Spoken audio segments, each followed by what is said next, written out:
Treaty 7 was supposed to be an agreement between two sovereign nations, which was done in 1877 between the federal government and the First Nations, which includes the Kainai, the Siksika, Piikani, Tsuut'ina, as well as the Îyârhe Nakoda.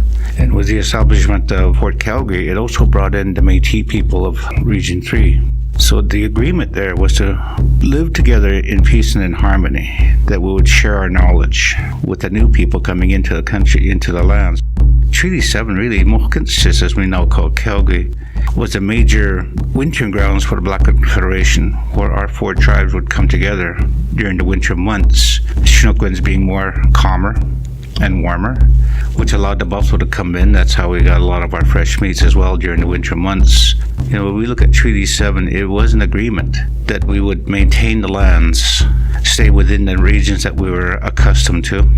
At no point in time was it supposed to turn into a tool to remove that from us, but that was due to the Indian Act, which was done a year before in 1876, which is probably the most racist legislation that the federal government has, but it has a dual-edged sword. It protects the First Nations of Treaty 7 and other treaties around the country, but it's also a tool that was implemented by the federal government that left the people no choices but to concede, simply because the treaty itself, as we often say, we didn't sign treaty, we made treaty through our pipes. And we honor our pipes to the highest degree that we could possibly do. What happened in Treaty 7, it gave non-Indigenous people a greater privilege than did the Indigenous people of Treaty 7. But here for the people of Calgary is to understand the true history. And Treaty 7 should be one of those areas that they need to look at and see what the true intent of Treaty 7 was at the time. Desecration of the lands was a part of our people weren't prepared for. Yes, we would share. The intent was not to concede our lands over. So for people to understand what Treaty 7 did is that it was one of the tools that was used to appropriate the land from Indigenous people. The goal was to connect Canada from sea to sea.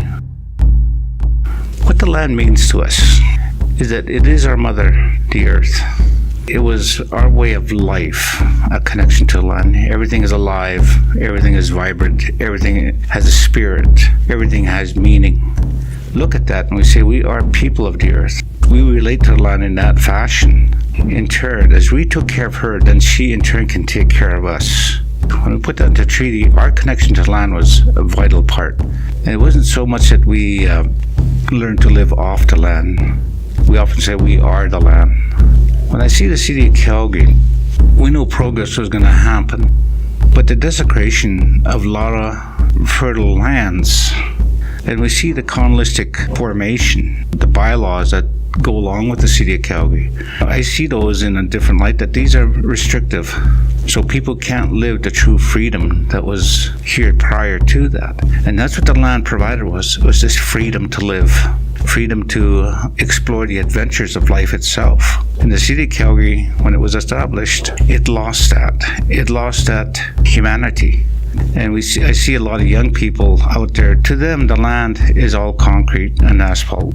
If I saw a young person, which I have, my first goal is to take them out on the land, so they can connect with the land and themselves, and realizing it's a land that governs who we are. It describes who we are. And for young people to get grounded with that, the beauty of nature, the beauty of our Mother the Earth in its natural form, is that interconnectedness can happen there, where they start realizing, I too have that beauty within me. And I need to express that. I need to bring that out so I have this true feeling, not a sense, of living.